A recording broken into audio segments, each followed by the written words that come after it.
বহু স্বার্থপর, আমি তো নিয়মিত বলি, বহু স্বার্থপর মা বাপ। আরে মা বাপ পর্যন্ত বহু আছে এমন স্বার্থপর, এমন বহু মা বাপ যাদের কথা হলো তোর নামাজ রোজা আল্লাহ খোদা আমি এত কিছু বুঝি না, এটি তোরটা তোর বিষয়, আমার টাকার দরকার, পয়সা কামাই করতে হবে, আমার টাকা দরকার, টাকা কামাই করলে আমার লগে থাকবি, নাহলে বাদ দে। টাকার সূত্রে ভিন্ন হয়, টাকার সূত্রে সম্পর্ক ঠিক থাকে, কিন্তু ইমানের সূত্রে, নামাজের সূত্রে এই আওয়াজ নেই। টাকা দেয় নাই 3 মাস, ভিন্ন। তোর বউ লইয়া তুই খা, যা তুই বাইর, তুই আমার মুখ দেখবি না, আমিও তোর মুখ দেখতাম না।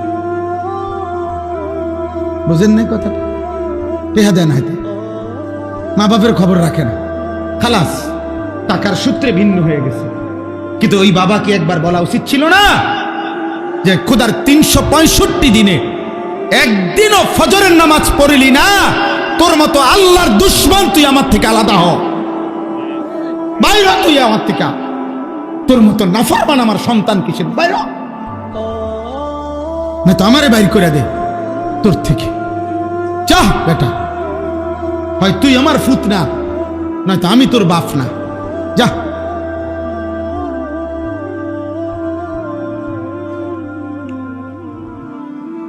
আছে এই বন্ধন, এই ফিকির, টাকার সূত্রে ভাব সম্পর্ক, কামাই রোজগারি পয়সা। এই বছর, গত বছর এক প্রবাসী ছেলে আমার এই সৌদি আরব মক্কায় আমারে জড়ায় ধরে বলছিল এই কথাটা, কাইন্দা চিল্লাইয়া কানছে, কাইন্দা আমারে বলতেছে, হুজুর আমি আজকে 18 বছর বিদেশ করি, খোদার কসম হুজুর 18 বছরে কাউরে কোনোদিন খুশি করতে পারি নাই। মানে মানে হুজুর বাড়িতে যারে যা দিছি প্রত্যেকের শেষ কথা হলো এটাই, আমি ইচ্ছা করলে আরো দিতে পারতাম। দিছি 10,000, কইতে বিদেশ থাকতে ইচ্ছা করলে 20,000 দিতে পারত। দিছি 5,000, তে বিদেশ থাকে ইচ্ছা করলে 10,000 দিতে পারত। তৃপ্ত করতে পারি নাই, মারেও না, বউরেও না, জিরেও না, বাপেরেও না, ভাইয়েরেও না, বোনেরেও না, কাউরে পারি নাই, কাউরে তৃপ্ত করতে পারি নাই। সবাই আরো চাই, আরো চাই, আরো চাই। প্রবাসীদের কান্না, প্রবাসীদের কষ্টের জীবন, আমার তো মনে হয় আসমানের নিচে জমিনের উপরে মানুষের মধ্যে সবচেয়ে বেশি কষ্ট যন্ত্রণা মানসিক প্রবাসীদের। আমি আমার জীবনে গত 10 বছর না, সেই 2015 সাল থেকে আলহামদুলিল্লাহ আল্লাহর দয়া এই হজ উমরায় বছরের পর বছর যাই। এই লম্বা সময়ে তো এইবারও এই উমরাতেও প্রত্যেক বছরই আমি মানে প্রবাসীদের ঘরে, রুমে, কামরায় যাই, কথাবার্তা বলি, ওদের কষ্টের কথা শুনি। এক প্রবাসী আমারে বলতেছে, হুজুর আমাকে কোনো দেশ নাই, হে কানতে কানতে কয়। আমি বললাম মানে? মানে এই দেশে সৌদি আরব যখন থাকি তখন কয় আজনবী, আর বাইক যখন আই কয় বিদেশি। কত তো আমার দেশ কই, আমি ওইখানেও পরদেশি, এখানেও আমি পরদেশি, তো আমার বাড়ি কই, আমার ঠিকানা কোথায়? এজন্য ভাই আমার কথা এটা, মহান আল্লাহ তাআলা এই জন্য আগে বলে নিছে কোরআনুল কারীমে, ইয়া আইয়ুহাল্লাযীনা আমানু আলাইকুম আনফুসাকুম। এই পৃথিবীর কেউ যদি তোমার খবর নাও নেয়, হে ঈমানদার, তুমি নিজেই নিজেকে মজবুত ভাবে আঁকড়িয়ে ধরো। কেউ খেয়াল না করুক, তারপরও একাকী হলেও নিজেরে নষ্ট করে দিও না। তোমার ঈমান, তোমার আখিরাত, তোমার কবর, তোমার আখিরাত, তোমার রব তোমার সামনে, তুমি তোমার মাওলার সামনে দাঁড়াইতে হবে সেদিন। ওয়ালা ইয়াসআলু হামিমুন হামিমা ইউবাসসারুনাহুম, আল্লাহ বলে কিয়ামতের দিন একেবারে ঘনিষ্ঠ বন্ধু 2 চোখে সরাসরি বন্ধুকে দেখবে। এই যে আমি আর সে দোস্ত, ছাত্র জীবনের বন্ধু, ছাত্র জীবনের বন্ধু, সেই দারুল আরকাম 1993 সালের 94 সালের বন্ধু, 1994 সালে 95 সালে, ওই সময় আমরা পড়ছি একসাথে, কত আগের কথা। তাইলে বলা যায় আজ 35 বছর 30 বছরের বন্ধুত্ব সম্পর্ক, খোদার কসম আল্লাহ বলে এমন চির চেনা হামিম কলিজার টুকরা বন্ধু হাসরের দিন একজন আরেকজনকে দেখে একবারের জন্য জিজ্ঞেস করবে না। আমরা মানুষ, আমাদের জন্যই আল্লাহর বিধান, আমরা পারবো দেখেই আমাদের জন্য বিধান। তাহলে এটা সম্ভব? অসম্ভব হইলে আল্লাহ তাআলা আমাদেরকে জন্তু জানোয়ার বানাইত। মানুষ বানাইছেনই এ কথার হিসাব করে আমার পক্ষে আল্লাহর বিধান মানা সম্ভব। কোরআনুল কারীমের মধ্যে আছে, আল্লাহ তাআলা বলেন, ইউরিদুল্লাহু বিকুমুল ইউসরা ওয়ালা ইউরিদু বিকুমুল উসর। আল্লাহ তাআলা বলে, বান্দা, আমি শরীয়তের প্রত্যেকটা বিধান, হালাল হারাম, করণীয় বর্জনীয়, আদেশ নিষেধ যাই দিয়েছি, প্রত্যেকটা হুকুম দিতে গিয়ে তোমাদের যেন সহজ হয় এটা আমি নিজে খেয়াল রাখছি। ওয়ালা ইউরিদু বিকুমুল উসরা, আমার একটা বান্দার সাথে কঠিন করব আমি আল্লাহ এটা চাই নাই, আমি চাই নাই বান্দা। মা জাআলা আলাইকুম ফিদ্দীনে মিন হারাজ। আল্লাহ তাআলা বলেন, আমার বান্দার উপরে দ্বীনের নামে, বিধানের নামে, শরীয়তের নামে, হুকুমের নামে কোনো পেরেশানি, অস্থিরতা, বোঝা আমি দেই নাই। ওযু, নামাজ, রোজা, হজ, যাকাত, হালাল হারাম, পাক নাফাক, জায়েজ না জায়েজ, কোনো ক্ষেত্রে আমি আল্লাহ তাআলা আমার বান্দা পেরেশানিতে পড়ে যাবে এমন কোনো বিধান আমি দেইনি। বরং প্রত্যেক অবস্থার ভিন্নতায় আমি আল্লাহ তাআলা ভিন্ন ভিন্ন বিধান দিছি। সে দাঁড়ায় নামাজ পড়তে পারছে না, আমি ভিন্ন বিধান রাখছি। সে বসে নামাজ পড়তে পারতেছে না, আমি তার জন্য ভিন্ন বিধান রাখতেছি। সে পানির কোনো ব্যবস্থা করতে পারছে না, আমি তার জন্য পবিত্রতার ভিন্ন বিধান রেখেছি। তার মানে সকল পরিস্থিতিতে আমি আল্লাহ তাআলা তার জন্য আলাদা আলাদা বিধান সাজায় দিছি।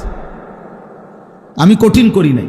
এক কথা এক সময় সব সময় একরকম না, অবস্থার ভিন্নতার কাছে। একদিকে বলছে রোজা ফরজ, আরেকদিকে বলছে ফামান কানা মিনকুম মারিদান আও আলা সাফারিন ফাইদ্দাতুম মিন আইয়ামিন উখার। যদি তুমি প্রচন্ড অসুস্থ হও, যে অসুস্থতার কারণে রোজা রাখলে রোগ মারাত্মক বেড়ে যাবে, অথবা এত দূরবর্তী সফরে থাকো যে কারণে রোজা রাখলে তোমার শারীরিক ভীষণ কষ্ট হবে, তো ঠিক আছে, এই পরিমাণ রোজা অন্য সময় রাইখা নি, অন্য সময় রাইখা নি। এই যে প্রত্যেক অবস্থায় আল্লাহ তাআলা বিধান আলাদা আলাদা করে সাজায় দিছে। হাদিসের মধ্যে আছে, হযরত আবু হুরায়রা রাদিয়াল্লাহু তাআলা আনহু থেকে বর্ণিত, এক যুদ্ধের মধ্যে সাহাবায়ে কেরাম, যুদ্ধের মধ্যে একজন সাহাবী মাথার মধ্যে প্রচন্ড আহত হয়েছেন, আঘাতপ্রাপ্ত হয়েছেন।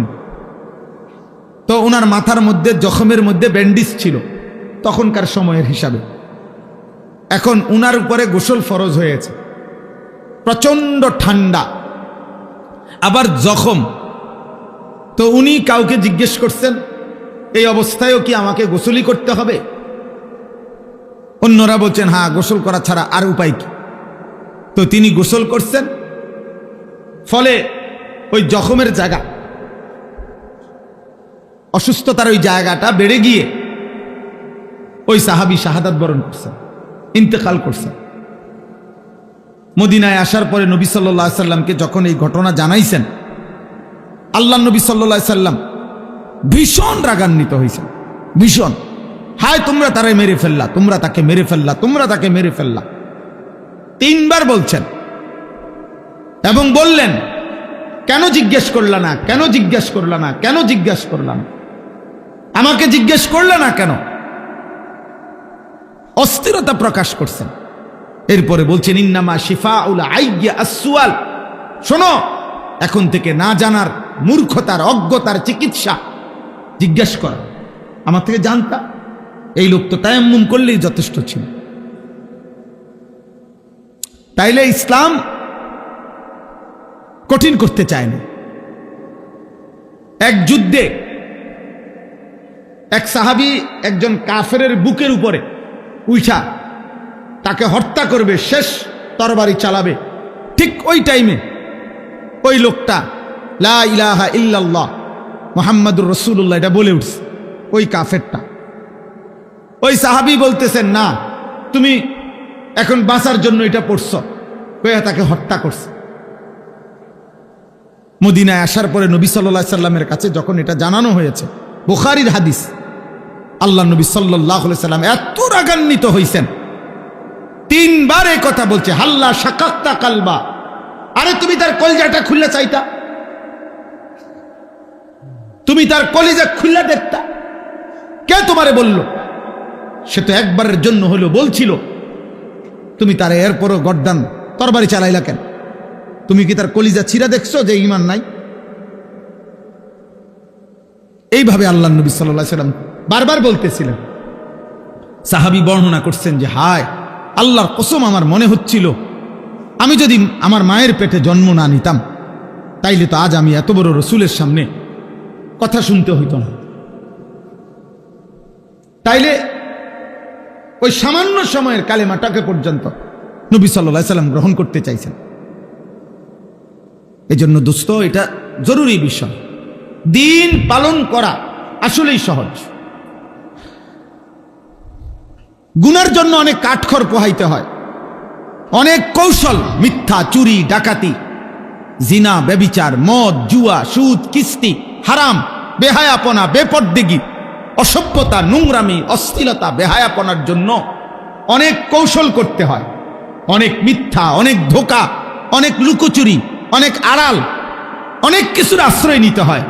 কিন্তু আল্লাহ তাআলার এক এক হুকুমের গোলামি করার জন্য, আনুগত্যের জন্য কোনো লুকোচুরি করতে হয় না। ইবাদত করা সহজ, ইবাদত করা সহজ। একই বন্ধনে এক পুরুষ এক নারীকে সবাই মিলে একসাথ করে দেয়, আবার সেই পুরুষের নারী গুনাহের কারণে সমাজ থেকে বিচ্যুত করে দেয়। বিবাহিত স্বামী স্ত্রীকে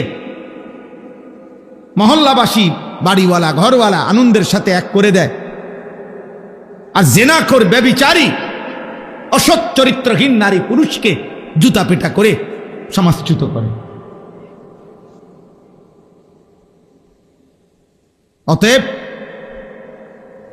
এটা বোঝা উচিত, আল্লাহকে মানা সহজ, দিন মানা সহজ, রাসূলুল্লাহ সাল্লাল্লাহু আলাইহি সাল্লামের সুন্নাত মানা সহজ। আমরা গুনাহটাকে আমরা এই পরিমাণ নিজেদের জীবনে গ্রহণ করে নিছি, এখন আমাদের জন্য ইবাদতটাই কঠিন হয়ে গেছে, এখন আমাদের জন্য আল্লাহর হুকুম মানাটাই কঠিন হয়ে গেছে, কঠিন হয়ে গেছে। জওয়ান, বুড়ো, আমি আপনি সবাই আমরা এই পরিমাণ গুনার সাথে আপোষ করে নিছি। সবাই মিলে, বাবা জানে ছেলে এক ওয়াক্ত নামাজ পড়ে না, বাবা জানে ছেলে মোবাইলের মধ্যে নারী ছবি, অশ্লীল দৃশ্য দেখে, উনি হাল ছেড়ে দিছে, কিছুই করার না। ছেলে জানে তার বাবা টেলিভিশন দেখে, নাটক, সিনেমা দেখে, বিড়ি সিগারেট খায়, গালিগালাজ করে, ছেলেরও আর কিছু করার নেই। অথচ ইব্রাহিম আলাইহিস সালাম একটা ছেলে, যিনি তার বাবাকে হাজার লক্ষবার, শত শতবার আল্লাহর দিকে ফেরাইতে চেষ্টা করছে। ইয়া আবাতি, ইয়া আবাতি, ইয়া আবাতি, ইয়া আবাতি, কোরআন শরীফে আছে। ইব্রাহিম আলাইহিস সালাম বারবার বলছে, হে আমার আব্বা, হে আমার আব্বা, আব্বা আপনি ঈমান আনেন, ঈমান আনেন, ঈমান আনেন। ইয়া আবাতি লিমা তা'বুদু মা লা ইয়াসমাউ ওয়া লা ইউবসিরু ওয়া লা ইউগনি আনকা শাইআ। ইব্রাহিম আলাইহিস সালাম ওনার আব্বাকে বলছে, আজরকে, হে আমার আব্বা, এ কেমন মূর্তির পূজা করেন যে শুনে না, দেখে না, কিছু উপকার করতে পারে না। ইয়া আবাতি লা তা'বুদিশ শাইতান, হে আব্বা শয়তানের গোলামি করেন না। ইয়া আবাতি ইন্নী ক্বাদ জাআনি মিনাল ইলম মা লাম ইয়াতিকা ফাত্তাবি'নি আহদিকা সিরাতান সাবিয়্যা। আব্বা আমার কাছে আসমানি ইলম আছে, আপনি আমার কথাটা মানেন, আমি আপনাকে সঠিক পথ দেখাবো। এভাবে বলছে, বারবার বলছে। ইয়া আবাতি ইন্নী আখাফু আন ইয়ামাসসাকা আযাবুম মিনার রহমান, আব্বা আমার ভয় হয় কালেমা ছাড়া মরলে আল্লাহর আযাব আপনাকে ঘিরে ফেলবে, আপনার কবরে আযাব ঘিরে ফেলবে। আপনি ফিরেন আব্বা, ফিরেন। মা হাদিহি তামাসিলুল্লাতী আনতুম লাহা আকিফুন, হে আমার পিতা, হে আমার জাতি, এ কোন পাথরের তৈরি মূর্তির সামনে তোমরা হাঁটু গেড়ে বসে আছো কেন? এ কার পূজা করছো? এভাবে বলছে, এভাবে বলছে। তাইলে কি ভাই, সন্তানের কলিজার মধ্যে ফিকির থাকার কথা আমার আব্বা মার আখেরাত, আব্বা মার কলিজার ভিতরে ফিকির থাকার কথা আমার সন্তানের আখেরাত। এবার উল্টা উদাহরণ দেখেন, নূহ আলাইহিস সালাম একজন বাবা, 950 বছর যিনি 950 বছর মানুষকে যিনি আল্লাহর দিকে ফিরাইছেন, কালেমার দাওয়াত দিছেন, একটা একটা মানুষের কাছে গেছেন কত হাজার বার, কত লক্ষ বার, 950 বছরে সেই তিনি 950 বছর পরেও যেদিন আযাব শুরু হয়ে গেছে, ওয়াফারাত তান্নুর, চুলার ভিতর থেকে পানি উঠতে শুরু করছে, আল্লাহর আযাব চলে আসছে, তখনও তিনি ওনার ছেলে কেনান, ছেলেটাকে জাহান্নাম থেকে বাঁচাইতে চেষ্টা করছে। ইয়া বুনাইয়া আরকাম মা'ানা ওয়ালা তাকুম মা'আল কাফিরিন, হে প্রিয় সন্তান, আব্বা, হে আমার প্রিয় ছেলে, ইমানদারের সঙ্গী হও, কাফেরদের সঙ্গী হইও না, বেঈমানের সঙ্গী হইও না রে আব্বা। ছেলেটা বলছে, না আমি পাহাড়ের উপরে আশ্রয় নেব। পাহাড়ের উপরে আশ্রয় নিলে পানি যাবে না। আবার নূহ আলাইহিস সালাম বলছে, লা আসিমাল ইয়াউমা মিন আমরিল্লাহ, না রে আব্বা, আল্লাহর ফয়সালা থেকে আজকে কেউ রক্ষা করতে পারবে, কেউ না। দেখেন, চিন্তা করে, তাহলে এক বাবার ফিকির ছিল সন্তানকে জাহান্নাম থেকে বাঁচান, এক সন্তানের ফিকির বাবাকে জাহান্নাম থেকে বাঁচান, বাবাকে জাহান্নাম থেকে বাঁচান। হযরত লূত আলাইহিস সালাম শেষ মুহূর্ত পর্যন্ত ওনার স্ত্রীকে জাহান্নাম থেকে বাঁচাইতে চাইছেন। হযরত আসিয়া শেষ মুহূর্ত পর্যন্ত ওনার স্বামী ফেরাউনকে জাহান্নাম থেকে বাঁচাইতে চাইছে। এক স্ত্রীর ফিকির ছিল স্বামী যেন জান্নাতি হয়, আল্লাহর আযাব থেকে বাঁচে। এক স্বামীর ফিকির ছিল স্ত্রী যেন জাহান্নাম থেকে বাঁচে। আমরা সবাই আলাদা হয়ে গেছি। আজকে আমরা প্রত্যেকে প্রত্যেকের জায়গায় সবাই সবাইকে ছেড়ে দিছি। বাপে তার পুত্রে আলাদা করে দিছে, বাবা তোমার মতো তুমি বড় হও। স্বামী তার স্ত্রীকে বলে দিছে, তুমি তোমার মতো চলো, তোমার আনন্দ, তোমার ইচ্ছা আকাঙ্ক্ষা, তোমার পছন্দ অপছন্দ তোমার, আমারটা আমার। ছেলে ছেলের মতো, মেয়ে মেয়ের মতো। এভাবে তো ইসলাম টিকে না, এভাবে তো একটি ফ্যামিলি দিনদার হয় না, একটি পরিবার দিনদার হয় না। সকলের উদ্যোগ লাগে, সম্মিলিত প্রচেষ্টা লাগে। একটা মাহফিল দিয়ে হবে না, একজন বক্তার ওয়াজ দিয়ে শেষ হবে না রে আব্বা। আমার উস্তাদে মুহতারাম হাফেজ মাওলানা ইয়াকুব সাহেব, এইখান থেকে আমার মাদ্রাসা অনেক দূর, রাস্তাঘাট অনেক ভাঙ্গা। আমি চাইছিলাম না, কোনোভাবে মিলাইতেও পারছিলাম না, কিন্তু হুজুর নিজে ওইখানে যাওয়াতে আমি আর কিছুই বলতে পারিনি। আমার সামনে যখন মাদ্রাসায় গেছে এই মাদ্রাসার ডেটের জন্য, আমি তখন আর কি বলতে পারি, আর কি বলার আছে তখন? তাইলে বাপ, আমার প্রথম কথা এটা, আমি সংখ্যা বুঝি না, সমর্থন দিয়ে আমি করব কি, জনপ্রিয়তা দিয়ে আমি করব কি, উপস্থিতি বেশি না কম এটা দিয়ে কিচ্ছু আসে যায় না। আপনাদের প্রথম আমার কথা এটা, দিন মানা সহজ, ইসলাম মানা সহজ। ছেলেদেরকে বলি, বাপ আমি এই মাত্র কেন বলছি সোহেলপুর, তুমি নষ্ট হয়ে গেলে, পচে গেলে, চরিত্রহীন হয়ে গেলে, এই সমাজের কারো হাতে সময় নাই তোমার খবর নিও। স্বার্থপর এই সমাজ, তুমি নারী আর উলঙ্গ ছবি দেখতে দেখতে, মদ আর নেশার জুয়ার আড্ডায় তুমি যদি পচাও যাও, গল্লাও যাও, গন্ধও ছড়ে, ফিরাইয়া নেওয়ার টাইনা আনবে এমন লোক একদমই কম, একদমই কম। নষ্ট হইতে চাও, এক সপ্তাহ লাগবে না। নারীর সাথে জিন্দেগি কাটাইতে চাও, লাখ লাখ আছে। জিনাকার, বেশ্যা, পতিতা সারা দেশে হাজার হাজার আছে। মদের আড্ডার অভাব নাই, জুয়ার আড্ডার অভাব নাই, নারীর আড্ডার অভাব নাই। তোমারে একদিনে নষ্ট করে দেব, ফিরাই আনুন না লোক নাই। হাত ধরে টানার মতো লোকের বড় অভাব। যে কতদিন হয় ফজরের নামাজ পড়ো না।